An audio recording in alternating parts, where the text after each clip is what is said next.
Good evening and welcome to the Lower Hudson Special Education Task Force program entitled Divorced Parents and Special Education, How Custody Agreements and Orders of Protection may or may not impact the CSE process.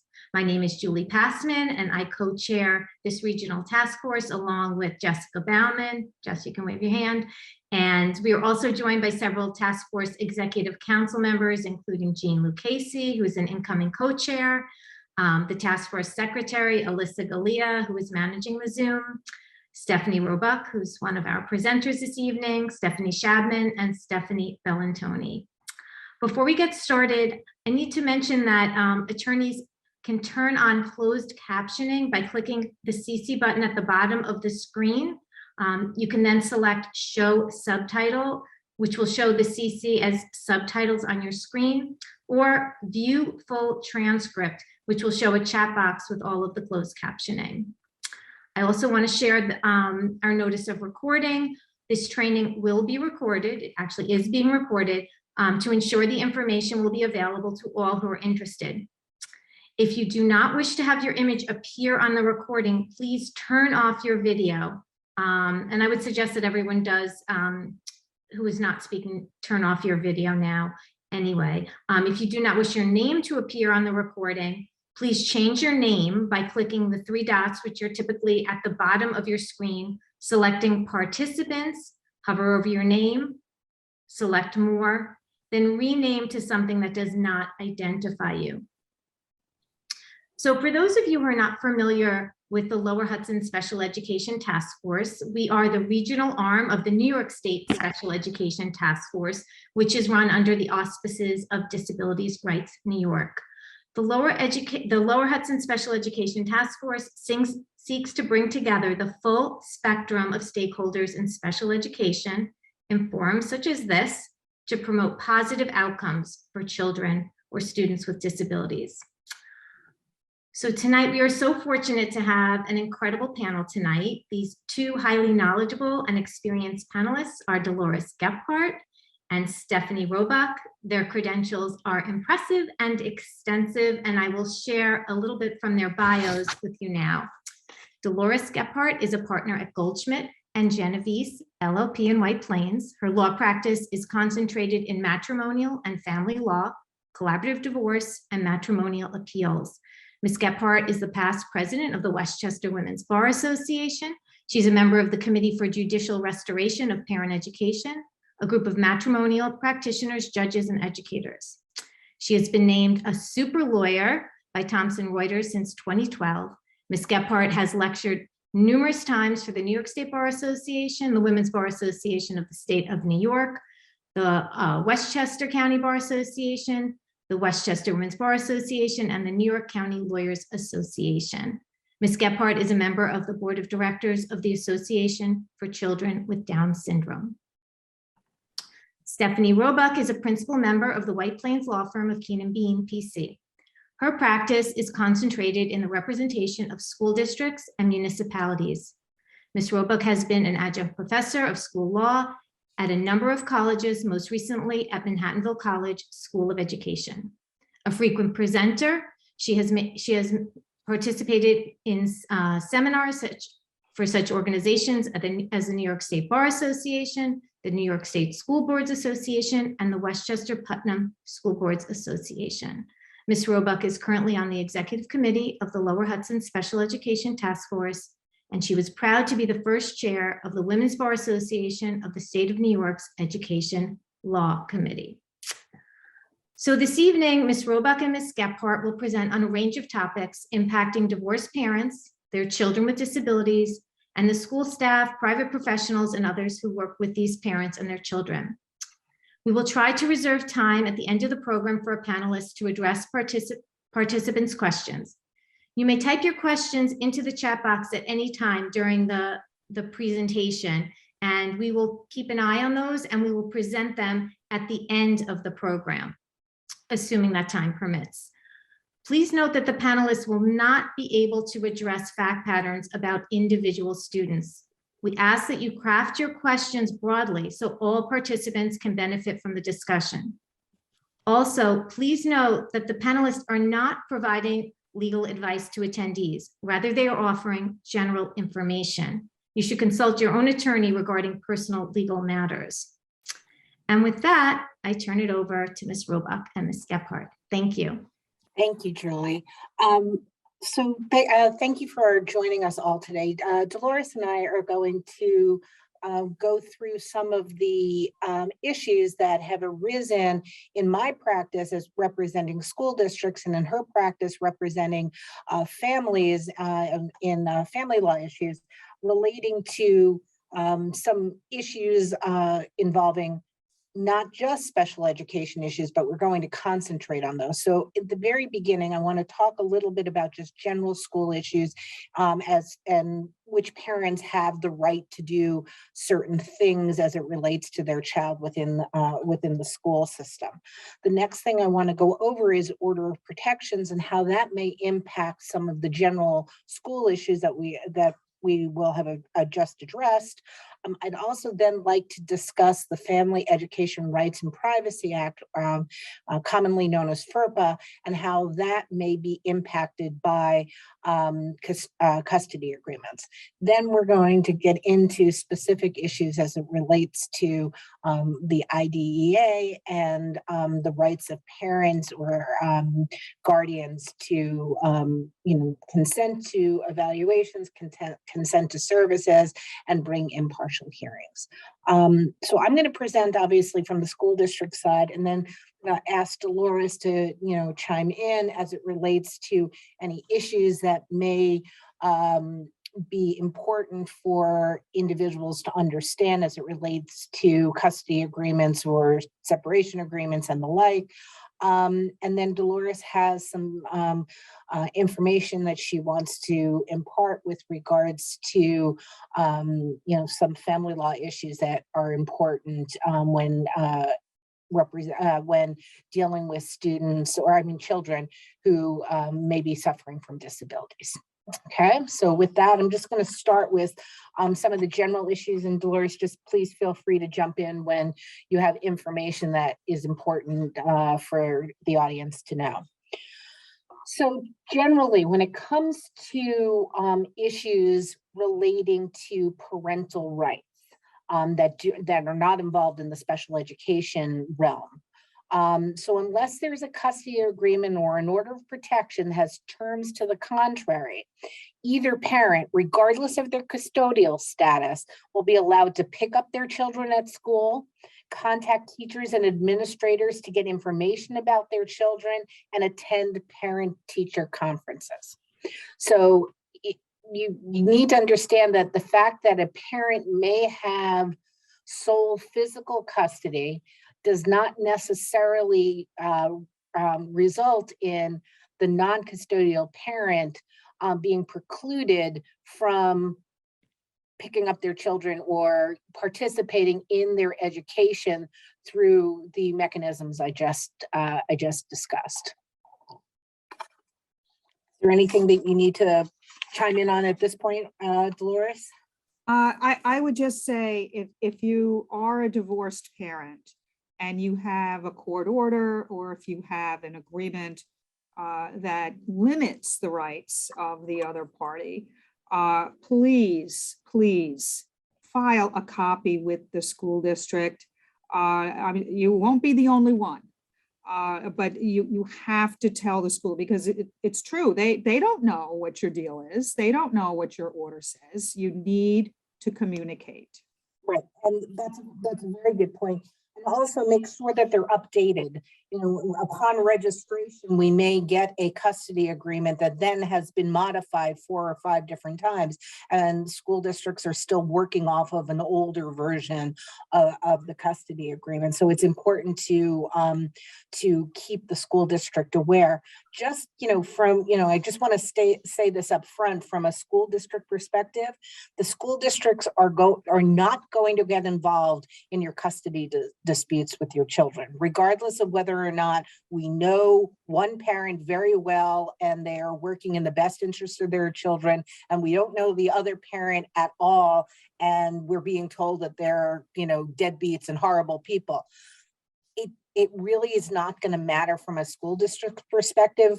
the role of the school district is just to provide the information and provide access to the student and student records and, communication venues in a way that we would for, intact families, both parents of an intact family. So if there is any of those issues that a parent needs to limit, the best way of doing that is to speak to your attorney or go to the courts and, make sure that those rights are handled in that venue. With regards to any sort of participation in custody hearings, school districts will generally advise their employees that they're not obligated to write letters on behalf of parents with regards to custody issues or participate in their custody hearings. Obviously, we will advise staff members that to the extent they are subpoenaed, they do have to honor the subpoena from either parent or parent's attorney. But, other than that, generally the advice is remain neutral and, just do what's in the best interest of the child that's in front of you during the educational school day. I just like to reiterate, parents, late people don't know this. A letter from a teacher, an administrator is useless in court. Absolutely no value. So don't pester the school to give you letters or, even affidavits. They are virtually useless. So now just turning to an order of protection, to the extent that you do have an order of protection that runs against one of the parents, you should provide that to a school district. An order of protection may prohibit one parent from coming to the school of their child or being in contact, either physically or via telephone or email, with their child or their ex-partner. The school will enforce these orders of protection when they're presented to a building principal.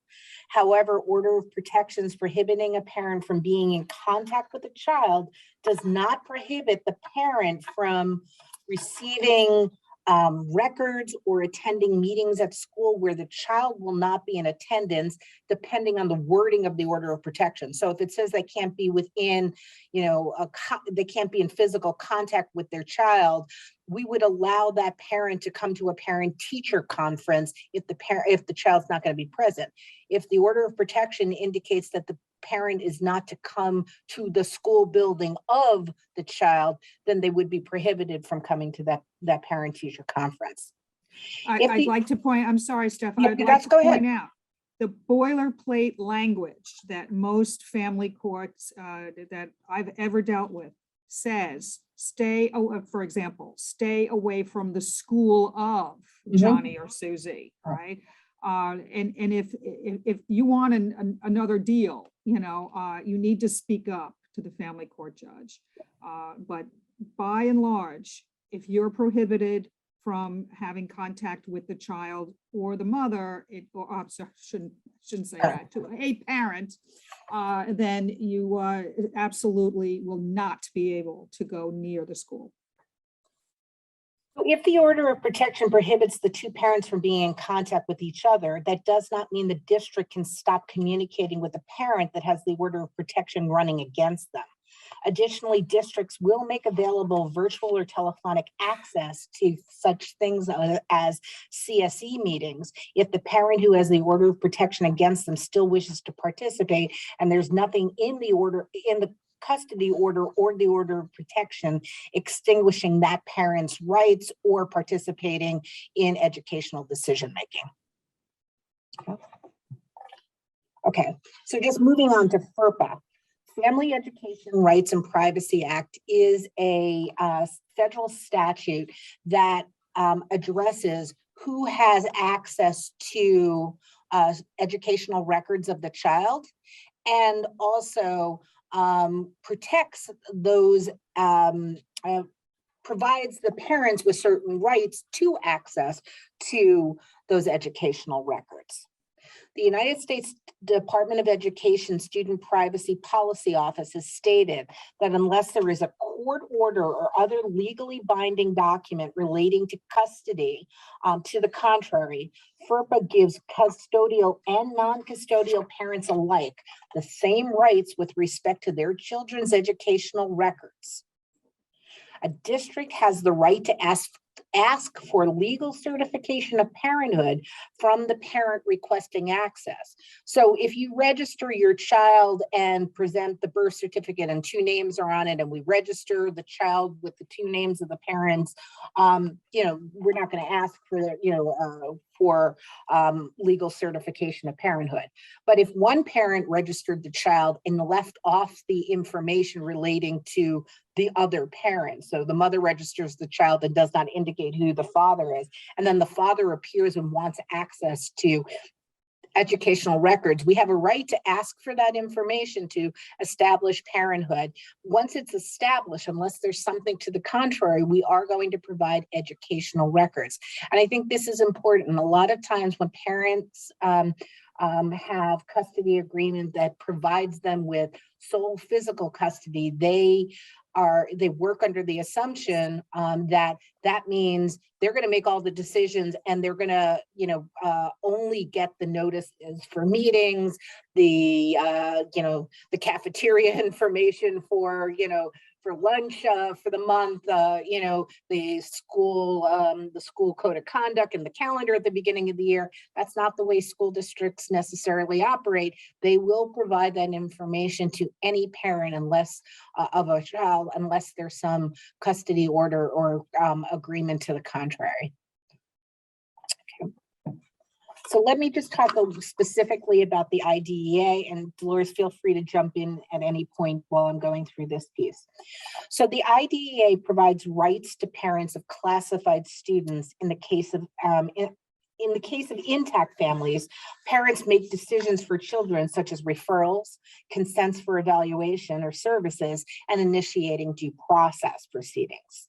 So again, unless there's a court order or custody agreement that impacts the rights of a particular parent to make these decisions, districts will treat each parent equally in terms of rights and responsibilities. That means notices for meetings, reports, evaluations will be sent to both parents, and the district will only require one parent to consent, because that's the way we operate. We don't necessarily require both parents to consent to services or consent to an evaluation. Okay, so if the parents have joint legal custody, each parent will have the same rights to be a member of the CSE, get notices of team meetings, exercise due process rights, receive progress reports, and consent to evaluations, plans, and placements.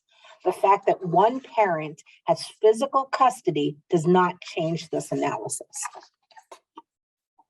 If one parent, however, has sole legal custody, or the custody agreement specifically states that one parent is entitled to make all decisions relating to education, then the non-custodial parent will not be part of the CSE process. Okay. So there's a couple of case law that I'm relying on for this assertion. I just want to go through these cases.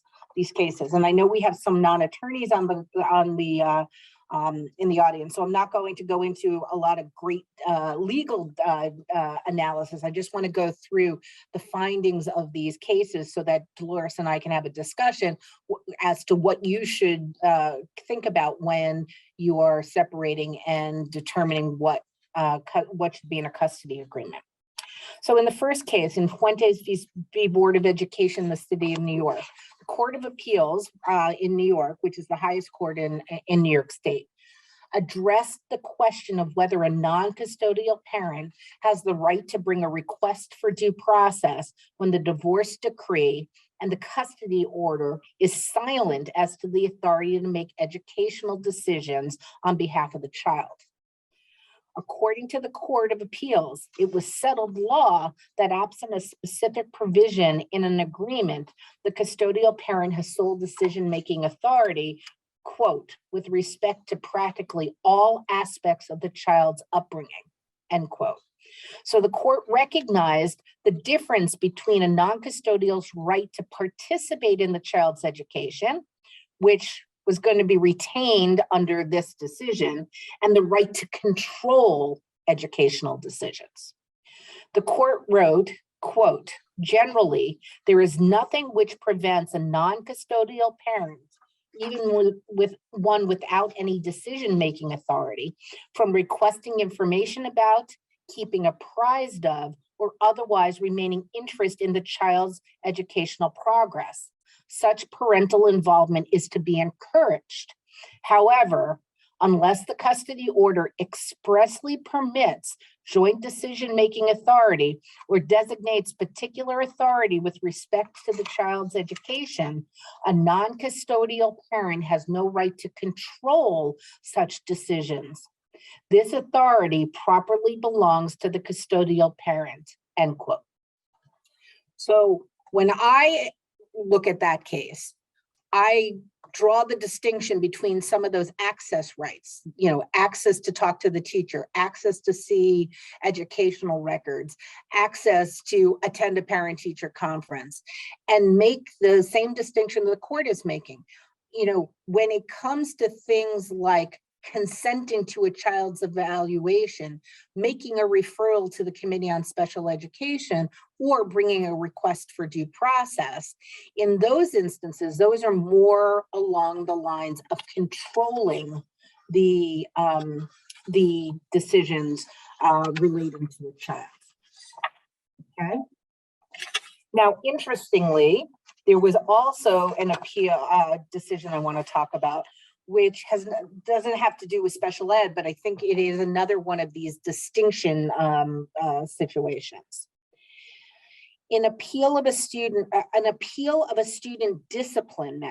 disciplinary matter may be brought by the non-custodial parent, okay? As the Commissioner of Education has drawn a distinction between consent to an educational program, which the Commissioner saw as controlling the education of a child, which a non-custodial parent can't do, and consent regarding, and the parent's interest in protecting the due process rights of the child.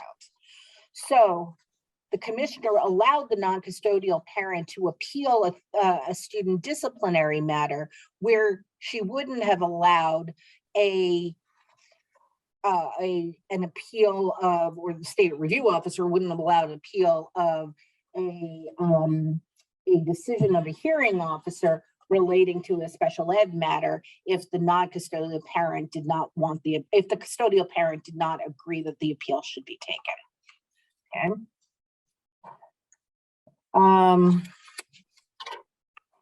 One other case I want to talk to you about is a federal court case. It is AB-L by Weiss versus the North Shore Central School District.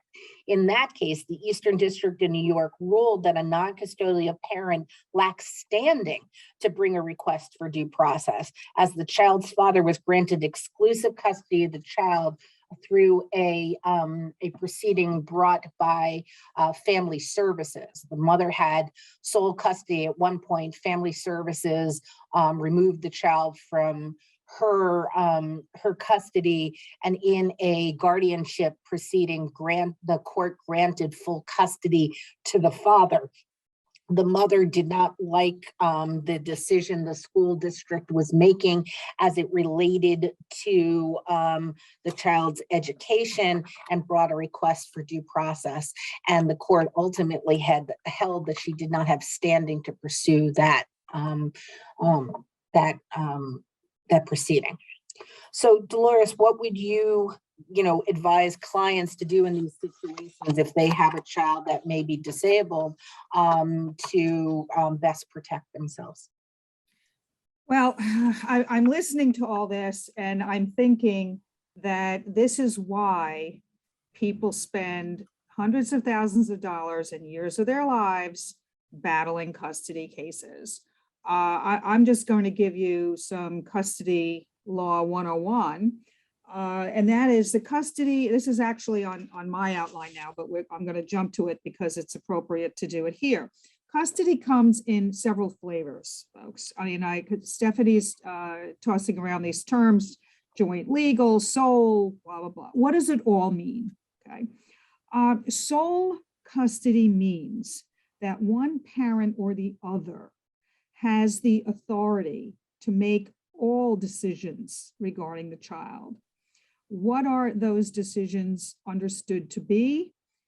Health, education, and religion, okay? If Junior's with the other parent, the non-custodial parent for lunch, it doesn't extend to what Junior eats for lunch, okay? Day-to-day decisions are not what we're talking about, but education is squarely within the major decision category. Now, a parent with sole custody doesn't mean that the other parent is totally shut out. Most agreements and most judges will allow for consultation. The custodial parent must consult with the non-custodial parent. And there can be some pretty elaborate mechanisms for what to do if the consultation does not result in consensus. I can get into, it's like the branch of a tree, right? It just kind of grows. But there's all kinds of ways to break the tie, if you will. The last resort being, of course, to go back to court again.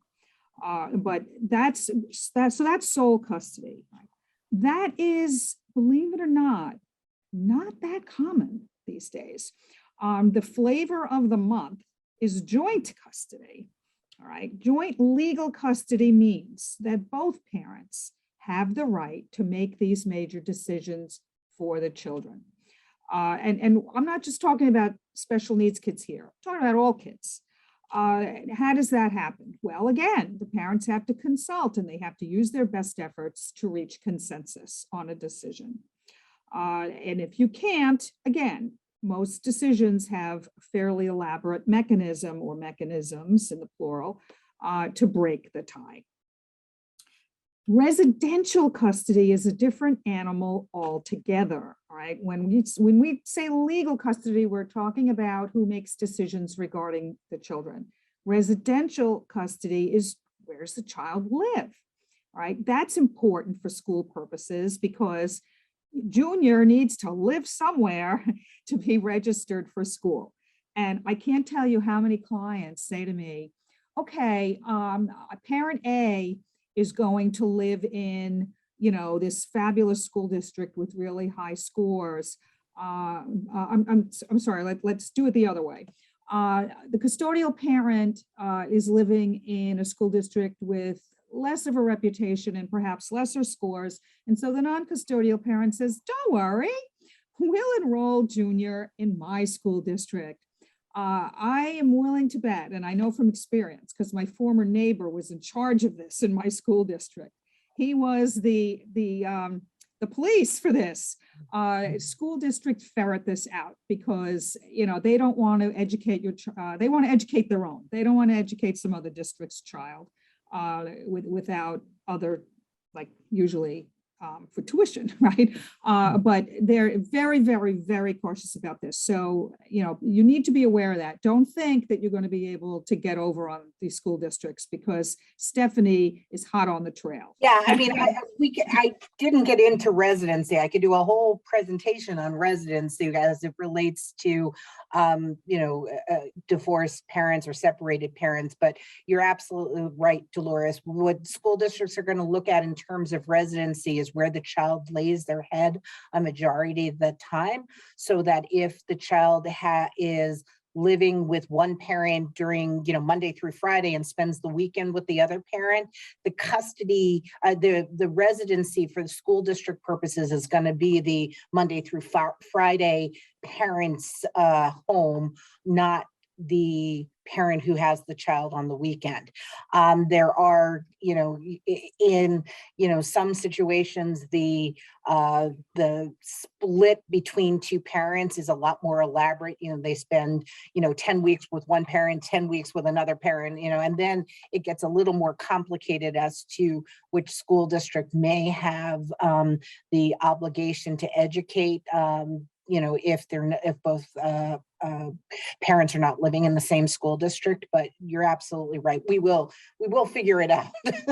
Eventually. Now, does this mean that every single divorcing couple needs to file their agreement with a school district?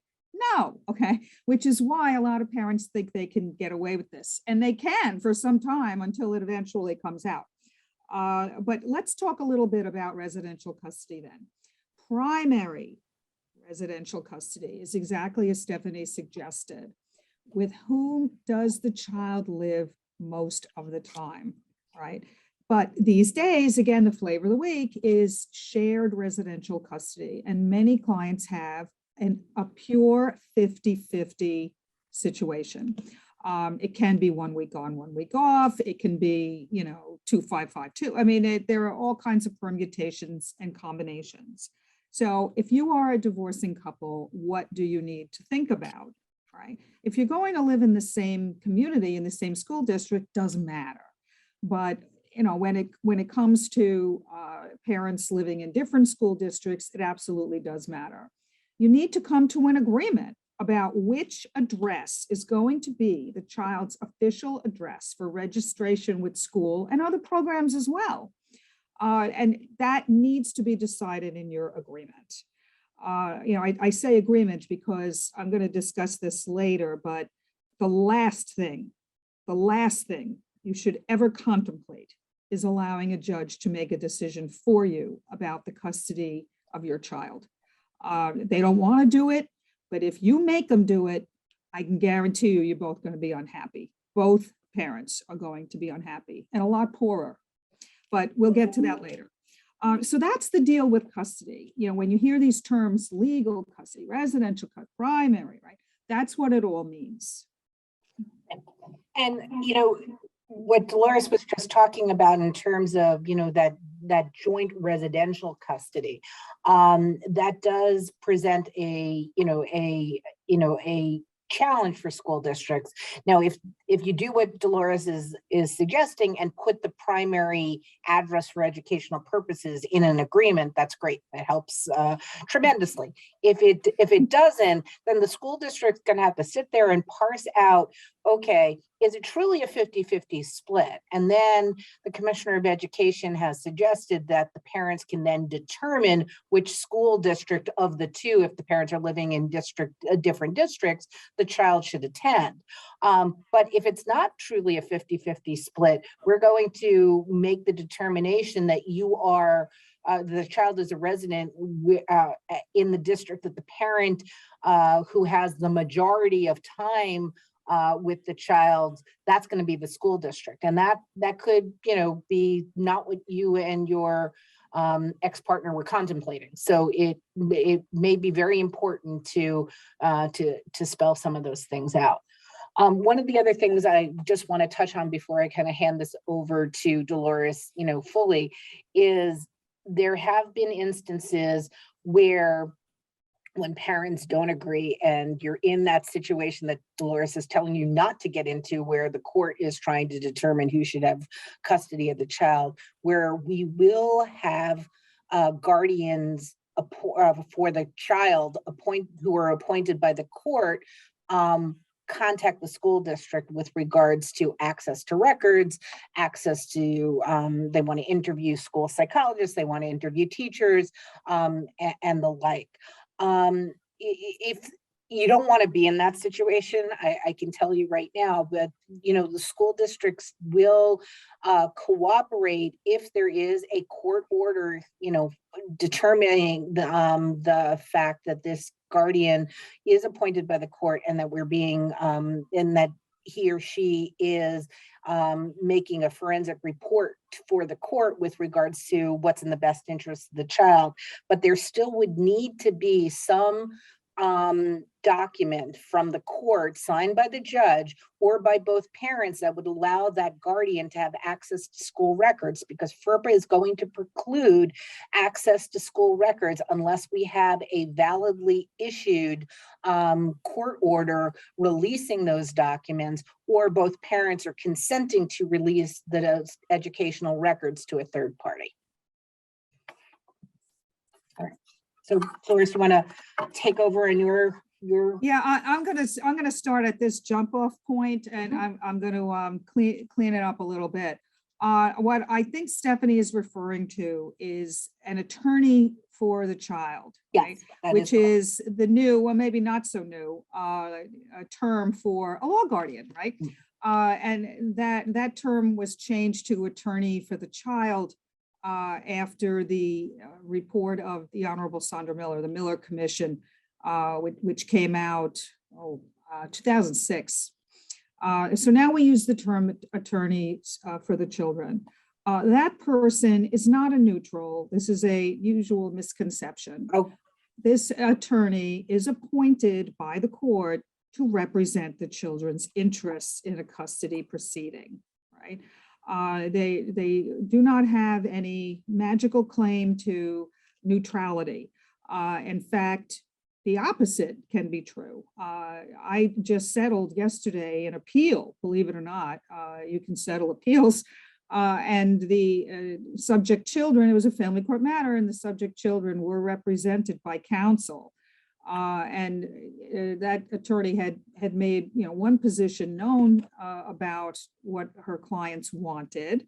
And then in the middle of the settlement discussions, she sort of flipped it and said, no, I want this, because that's what my clients want. I mean, they're fierce advocates. They are not neutrals. But what Stephanie is referring to about forensics is another issue altogether. And this comes under my outline, this one, that is section 5, litigation, don't let this happen to you. Litigation over custody is about the most agonizing thing that can happen for you, for your child, for the court. Don't do it. Okay, I'm not exaggerating here. A full-blown custody battle is going to cost each side in counsel fees probably around $250,000. That does not include the cost of the forensic evaluator. If you're coming to court and you can't settle your custody battle, the court's going to do it for you.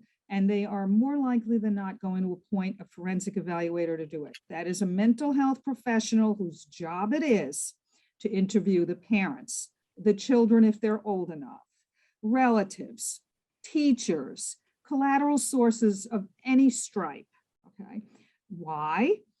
The job of the forensic evaluator is to assist the court in determining the best interests of the children. That's the test, folks. That is the only test. That is the only thing the court cares about, the best interests of the children. But the judge doesn't know you, doesn't know your children. So how is the court going to get this information? They're going to appoint a forensic evaluator. This is becoming somewhat controversial. There is a movement afoot and legislation pending to get rid of forensic evaluators.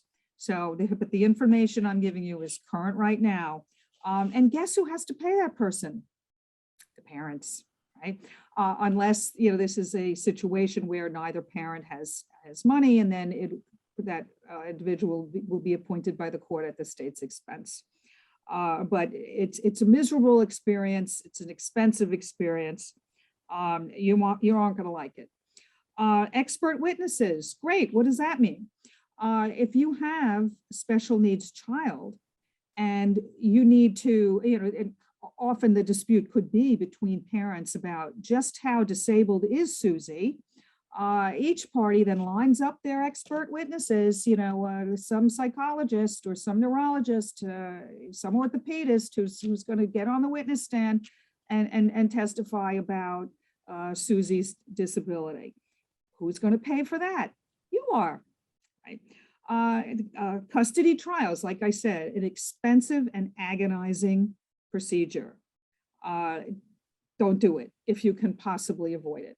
And what Stephanie is saying is, don't think you can just trot in and get all these school records. You may not be able to do it. I had a case where I had to call in Stephanie because we needed school issues. We needed the testimony of teachers in a school district represented by Stephanie's firm. The degree of cooperation was excellent. Stephanie and I go way back, but still, I couldn't just call up these teachers and say, come on down. This is an elaborate, agonizing, expensive proceeding. You don't want to do it. Yeah, let me just jump in there just 1 second, because the subpoena for the teachers is important because most of these cases take place during the school day. So they're not going to be released unless they have a subpoena. Any sort of educational records we will give to the parents. So Dolores's client could have come to the school district and asked for all those records, and we would have given it to him without a subpoena signed by a judge or anything along those lines. However, Dolores needs them to be certified copies for them to be introduced in court as business records, or however you litigators introduce things into court. So we're not giving certified copies. We're not giving that to parents. So there are reasons why the document request either needs to be through a subpoenas ducis tecum that is so ordered by a judge, or we're going to need a release from both parents to not only release the records to a particular attorney, but to sign that certification. Yeah, so as you can see, this is not an easy proposition, right? All right, so I'm going to go back to the top of my outline now. What are your child's special needs? Well, isn't that a stupid question? To you it is, but not to the judge. The judge has no idea, what your child's special needs are. And as we know, special needs come in a lot of different flavors too. There are acute, life-threatening medical conditions, asthma, food allergies, type 1 diabetes, all of those things, very important. There can be chronic and pervasive developmental disorders, cognitive language delays, ADHD. I myself, my special ed cred is I happen to be the sibling and the mother of a special needs person. So I kind of know a little bit about what I'm talking about. Psychological behavioral disorders, physically challenged children, this isn't a cookie cutter. You need to explain to the court why your child is a special needs child and what specifically your child needs. And I'll tell you why later. Okay, we're getting there. All right, why is this important? You must keep records for every single thing I'm going to tell you. You need to keep records from every provider who has seen your child. You need to keep receipts for what it costs. You need to keep a list of, for example, foods that your child can't eat, things that your child can't do. Believe me, there's going to come a point when you are called upon to present this information and you can't then start gathering it. You need to have files, you need to be organized because this stuff is going to come up and you're going to need it. First topic, determining financial needs. And first, by that I mean financial needs of your child. We're talking child support, okay? Please. Well, actually, let's go back. Let's do custodial first, because the reason why that makes more sense is you can't determine what child support is until you determine who the payor and who the payee are. So we need to determine custody first. And again, I cannot urge you enough, bury the hatchet. This isn't about you. This is about your child. And if you have a special needs child, a special needs angel, right, you've got to put that child first, right? Again, understand your child's condition and how to deal with it. I can't tell you how many times I've seen well-meaning parents, but you know, in a traditional type marriage, I don't mean to be sexist about it, but dad goes to work, has no idea what's going on because dad's out there bringing home the bacon. Mom's responsible for all the therapists, for all the specialists, for running around all the appointments, for, you know, for doing some of this perhaps herself. And then things happen and dad comes in and says, I want custody. Good. Do you have any idea what kind of therapy your child has or needs? Okay, you need to know this stuff, folks. It is important. Okay.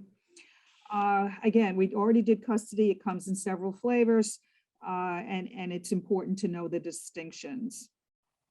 Getting and sharing information from schools, programs, et cetera, et cetera. Most agreements have a specific provision in them that permits both parents access to all of this information. Some agreements say that one parent is responsible for giving it to the other parent. I do not like those because don't make one parent the conduit for this stuff, especially these days when often children's records are available online. You know, there's a portal for everything these days. So, you know, give both parties access to the portal. Okay, litigation, we've already talked about that. All right, now we're getting to support needs. So we determine who is going to be responsible for making decisions for this child. And I surely hope that it's a joint decisional paradigm, because that is the best for the child. All right, so we know where the child's going to live. We know who's going to make decisions for the child. Now we have to figure out, what are we going to do about supporting this child? All right, the CSSA, that stands for the Child Support Standards Act. That is a formula based, okay, on income, solely on parental income. It does not consider the higher cost of raising a special needs child, right? It is a pure income shifting statute. However, right, that's where it starts, but that's not where it ends, okay? Because after basic support is determined pursuant to this formula, basic support covers the roof over the head, the clothes on the back, and the food in the stomach, right? The other things that are incidental to the cost of raising a special needs child, or what we would call add-on expenses, right? They are generally considered to be health insurance, which is absolutely key for a special needs child. Unreimbursed medical expenses, hello, right? There's going to be a lot of them for a special needs child. Educational costs, right? If you need to, a private school is a different section of the statute, but that is, you know, considered an educational expense. Tutoring, you know, extra help, resource room, whatever it is, you know, if there's a cost attendant with it, that's going to be considered an add-on expense. In Westchester, the unspoken add-on, it's not in the statute, you're never going to find it, but the Westchester add-on is, of course, extracurricular activities, right? Which the statute calls educational enrichment, right? But in Westchester, it's t-ball and gymnastics, and you know, you run the gamut, and these things run into money, right? So it cannot be stressed enough. Keep expense records. Okay, you're going to need to do this to advocate for what you need. Why? Because the formula is the formula. The add-ons are the add-ons, but the court has the ability, if the formula results in an amount that it is unjust or inappropriate, there can be adjustments made. So you need to keep records of these things. How are these add-on expenses paid? Pro rata, meaning, you know, you take one party's income, the other party's income, and you figure it out, right? If your income is 56% of the combined parental income, guess what? You're going to be paying 56% of the add-ons, okay? That's the way it works. If one party isn't employed, well, the other one's going to be paying 100% of the add-ons. You know, that's the way it works. Again, the court's sole concern is for the best interests of the child. All right. However, don't forget about the siblings.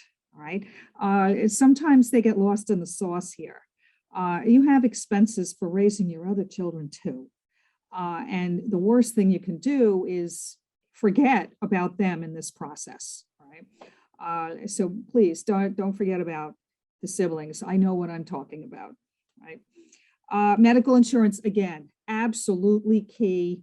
One parent, or perhaps if there is no medical insurance available through employment, the parents are going to be obligated to get an insurance policy for the child. Of course, you know, if you get Medicaid or something like that for your child, then of course you don't have to worry about getting a private policy. Again, paid for pro rata. Okay. Now, this is the thing, all right? We've gone through this whole gamut, and you've either made a decision in an agreement, or a court has issued an order that X dollars are supposed to be paid from parent A to parent B. When you have a special needs child, you must be cognizant of the fact that if your child receives benefits, those benefits are going to be impacted because child support is for the child, right? So if you have a child that is getting services and benefits already from the state or the feds, you must have a supplemental needs trust, okay? This is not exactly in my wheelhouse. These are drafted by trust and estates attorneys, but the best supplemental needs trusts are crafted with a dual effort of a matrimonial attorney and a trust and estates attorney. I have worked on dozens of these with T&E attorneys to make sure that it's done properly, because if it's not, you don't want your child's benefits to be jeopardized in any way. Okay, now this is true regardless of the age of the child, but it's particularly true after the age of 18, because in New York, we have kind of a weird situation. You cannot have custody of a person 18 years of age or over. Custody ages out at age 18. Child support is 21. So that 4-year gap, a lot of people forget about that, right? So if your child's getting any kind of benefits from the government, I don't care how old they are, get that supplemental needs trust and fund it. Right? I can't emphasize this enough. It's absolutely important, imperative. All right, now we get to the fun part. There is a newly enacted statute that amended the Child Support Standards Act to extend child support to age 26 for developmentally disabled persons. And that I put on a separate handout. The entire statute is here, and I'm going to go over it with you. All right, so what does this mean? This gobbledygook I handed you. A person who would otherwise be chargeable under law with support of a minor child. Translation, the parent with more money, because if you are the custodial parent, you are generally the recipient. If you're the parent with more money, that doesn't mean the other party gets off with paying nothing, okay? The statutory minimum child support payment is $25 a month. But at any rate, if you're chargeable with the support of a disabled person, okay, until that person reaches the age of 26, you're still going to be liable to pay child support, which means if you've got a custody and child support agreement now that terminates by its terms or by law when that disabled person reaches the age of 21, call up your family law attorney, because you can modify it now to get that extra 5 years. I think that once people realize that this law is out there, we're going to be getting a few phone calls. All right, now, the trick is, what is a developmentally disabled person? That's the term that's used in the statute. And you are referred to the mental hygiene law, which I've also included here, right? Now, it seems obvious to us, you know, those of us who have a child, a relative, or we are in the world, the special needs world, we know exactly what a developmental disability is, okay? But the court doesn't. So we've got to spell it out. right? We've got to make it clear, right? And the thing that I foresee, unfortunately, is disputes between parents as to whether or not Junior is developmentally disabled or not. I mean, I can't imagine anything more horrible, but this statute is new. It's only been in effect since October. And I'm willing to bet that there are going to be some ugly fights about it. So that's why I included this definition here for you. Okay. The statute goes on. So we need to have an individual who is developmentally disabled as defined in the mental hygiene law, resides with the person seeking such support. That's key, very, very key.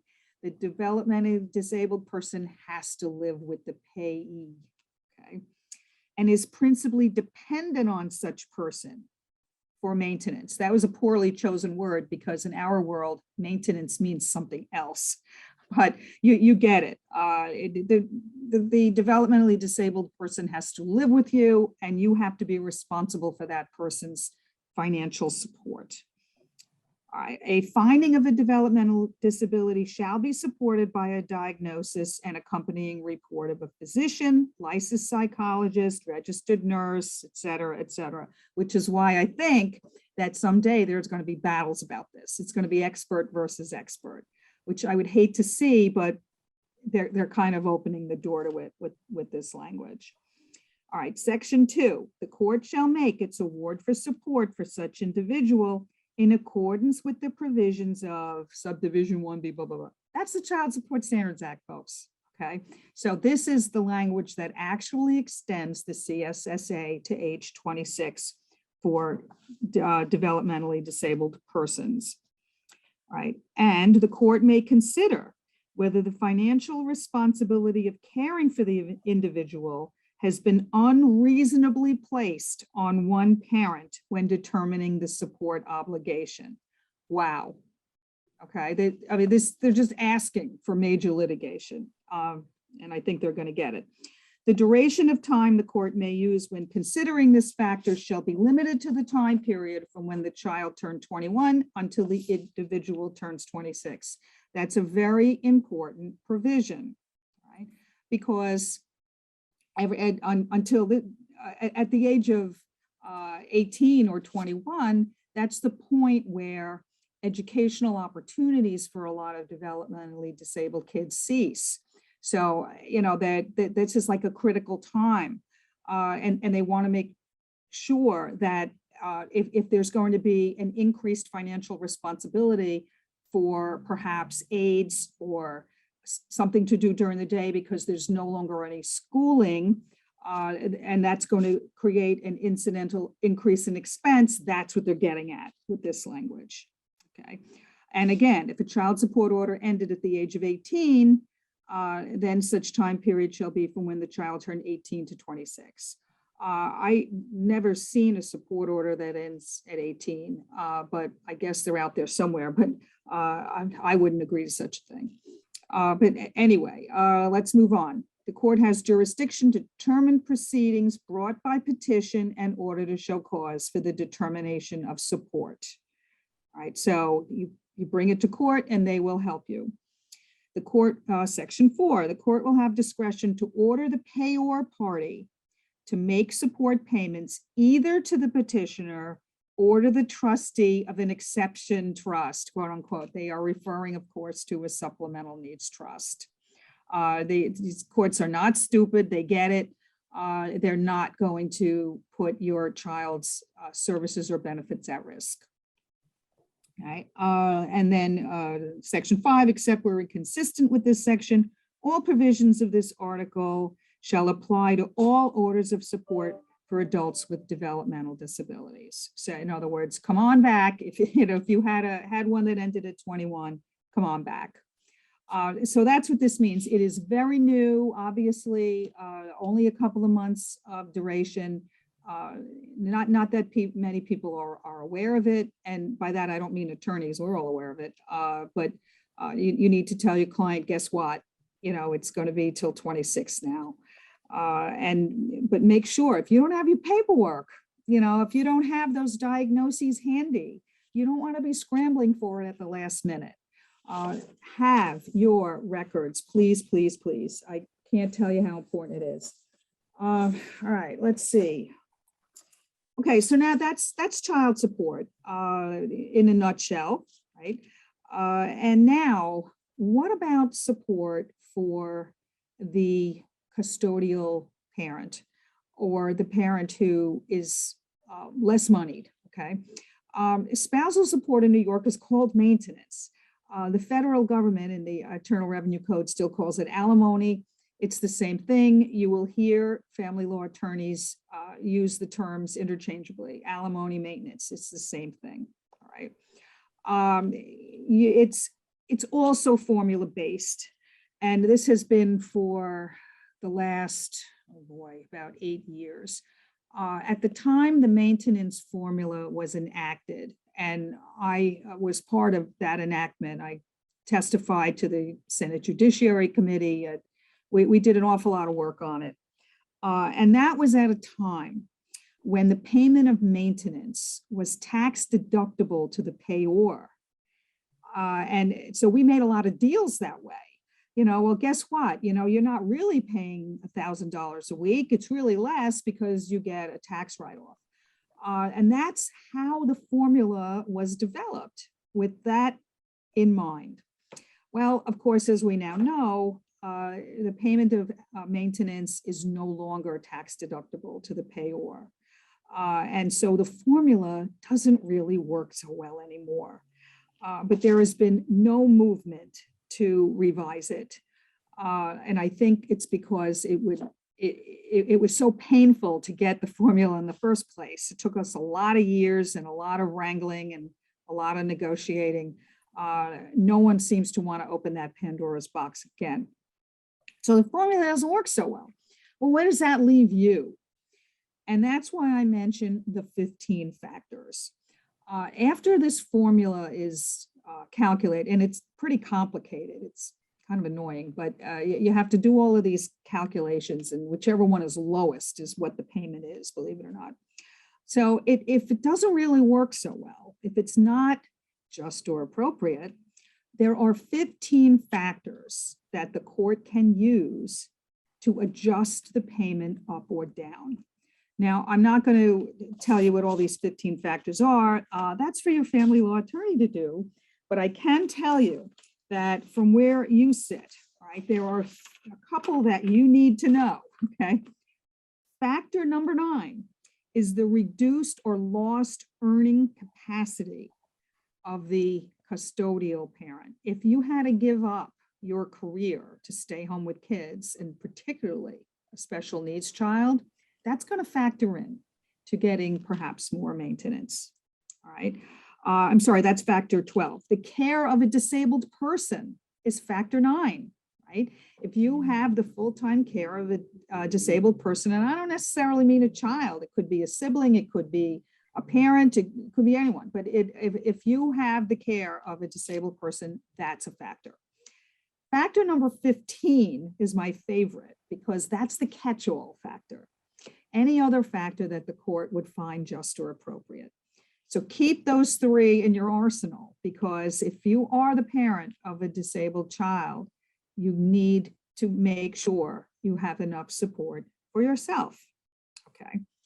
The duration of maintenance is limited by statute. It's a range. If you're married between 0 and 15 years, it's 15 to 30% of the duration of the marriage, right?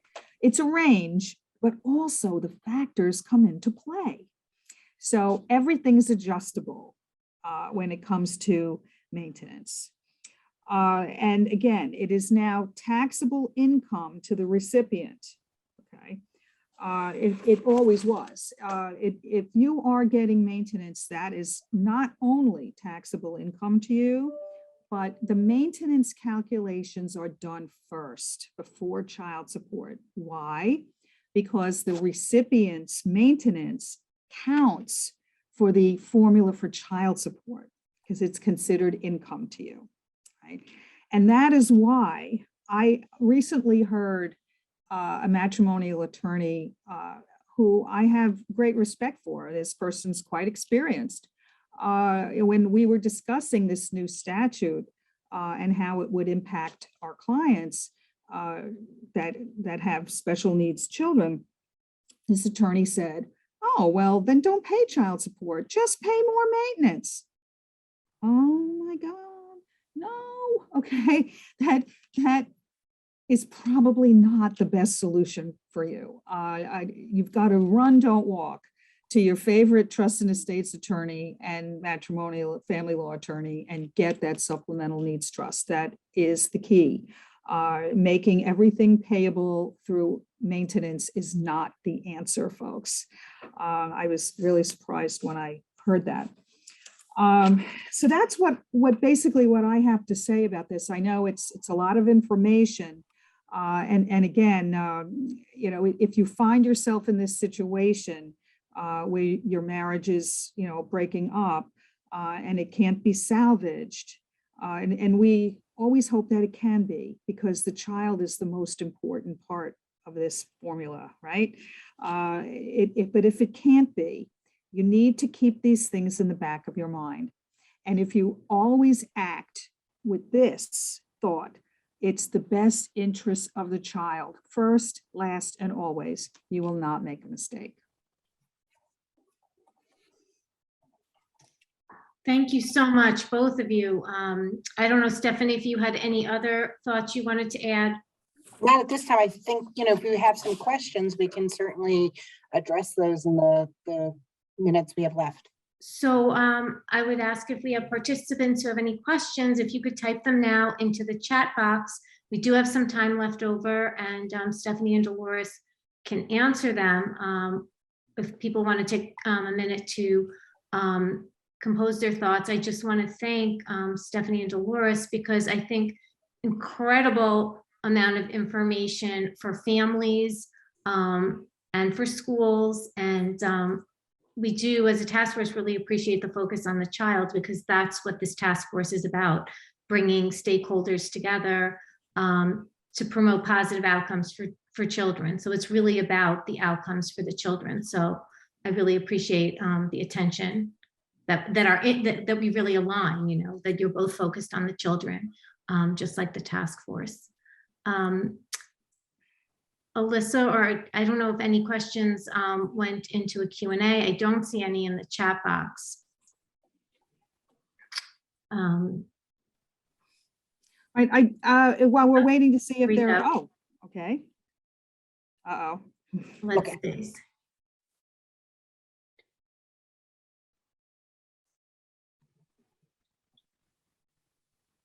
That's a question for you, Dolores. So basically, I think the question boils down to is palimony, or, you know, support for the parent of a child who is not who was never married to the other parent, something that the New York courts recognize. New York courts do not recognize palimony. There is no cause of action for palimony in this state. So this support issue would really not be worth your while, but absolutely child support is. You can go to family court. There are support magistrates there. They are judges who all they do all day long are support issues. They are very experienced, and that's what you can do, but we do not recognize palimony in New York. Thank you, Dolores. One thing I would like to throw out there that I should have mentioned before, you know, I'm talking about the great expense of a custody trial. Well, what do you do if you're not a wealthy person? You know, how do you pay for all of this? You know, the average person might not even own a home. You know, you might rent. You know, there isn't a lot of money to go around. So how are you going to afford this? If you truly are without funds, the state is obligated to appoint an attorney for you. You know how in criminal law, everyone's entitled to an attorney, and if you can't afford one, one will be appointed for you. The same is true in custody cases, believe it or not. Custody is so important to the fabric of our society that it has been recognized as equally important to deserve counsel. So keep that in mind. And then if you're not, you're more, I mean, I can't afford me. So if I had to go through this, there is something called the Moderate Means Panel through Pace Law School, which is a group of attorneys who are excellent attorneys. I mean, some of the members of this panel are like really dynamite attorneys. And they agree to accept a lower hourly rate to assist people who otherwise would not be able to afford them. So there is help out there. I don't want to make this sound like, this is a horrible game for the rich to play. It's unfortunately something that people from all financial strata need to deal with. Thank you. That's important. So everyone has access, understand how to have access to the I system. think there's another question here. What happens when one parent steps in and disputes recommendations made by a teacher or therapist simply out of denial of the child's disability? That's basically what we've been, discussing, in my part of the presentation. If the parents have joint custody and there's nothing in the custodial agreement that, provides decision-making authority with one parent over the other, both parents have the right to make their state of mind known or their opinions known with regards to the child's disability. If we're at a CSE meeting and the parents are in disagreement with the level of disability such that they're disagreeing over the types of services, unfortunately, I've been in that situation before. What we try to do is we try to, as a committee, sort of talk about, okay, the evaluations have some, standardized scores on it.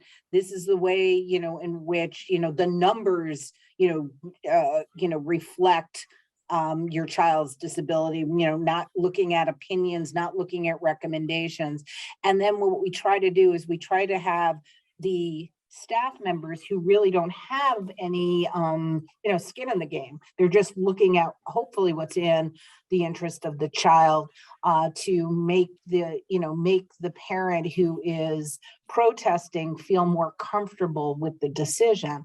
Ultimately, if the parents can't agree, the school districts tend to be, we'll just wait for consent from one of the parents and we will then move forward with the recommendation. Because, if you have joint legal custody, we're only going to ask for consent from one of those parents.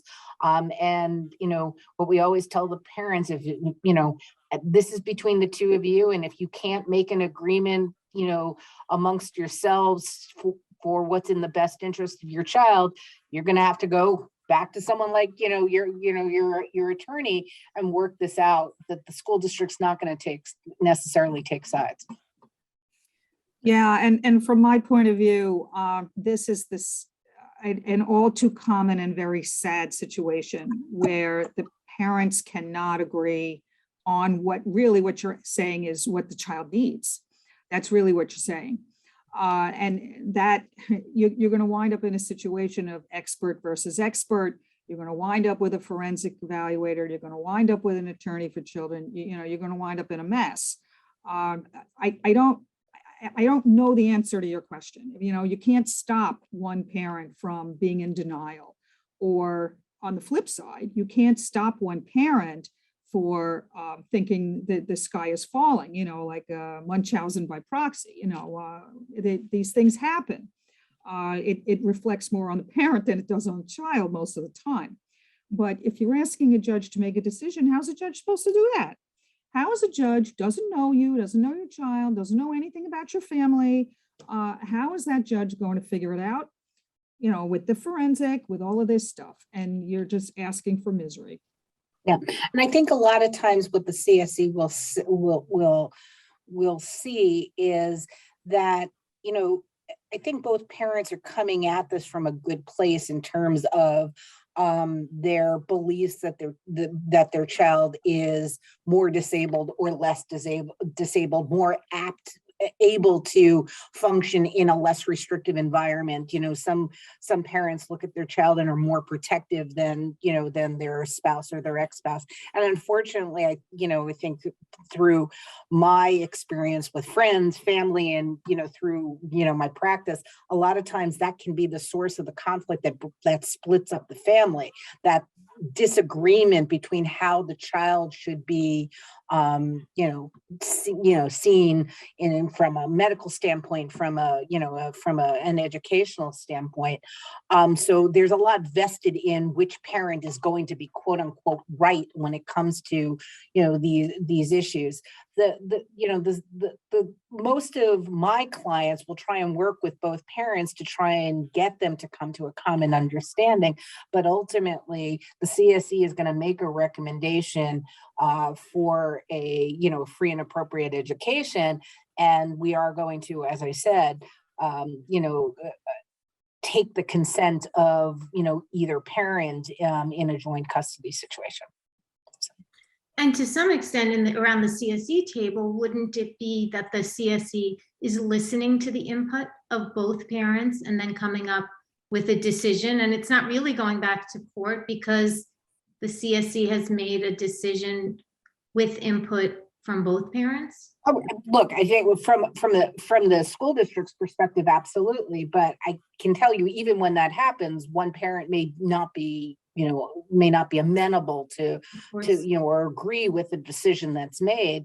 And if that parent wants to then, you know, try and wrest of the decision-making authority from, you know, that parent, that's the source of conflict. So, you know, I think that, you know, they're like I said, even 99% of the time, parents are coming at this from, you know, a good place, but some parents see their child as needing more support and more help, where the other parents like, look, independence is, you know, needs to be learned, and, you know, let's try this, you know, without all these, you know, pullouts and therapies and everything. And you kind of get into conflict around the table, even when everybody's sort of coming at this in a way that, you know, you can understand.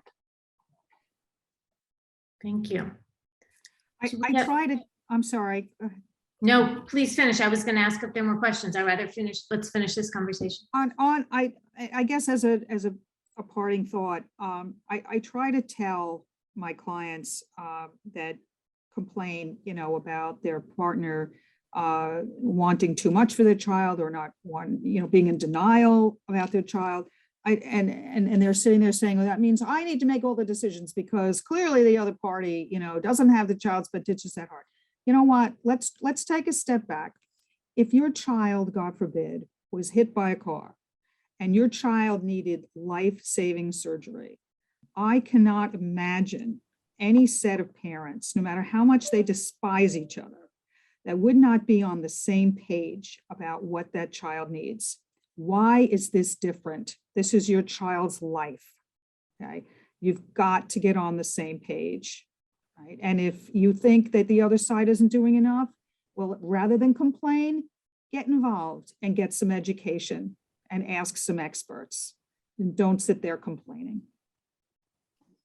Thank you. So if we don't have any more questions in the chat box, let's see, I think that's it. I would thank Stephanie and Dolores. You are terrific. That was so much information, a lot to process. It was a great discussion. And thank you so much for being so generously giving us your time this evening. We really appreciate it, the whole task force. Thank you. Very welcome. Thank you for inviting me. I really appreciated it.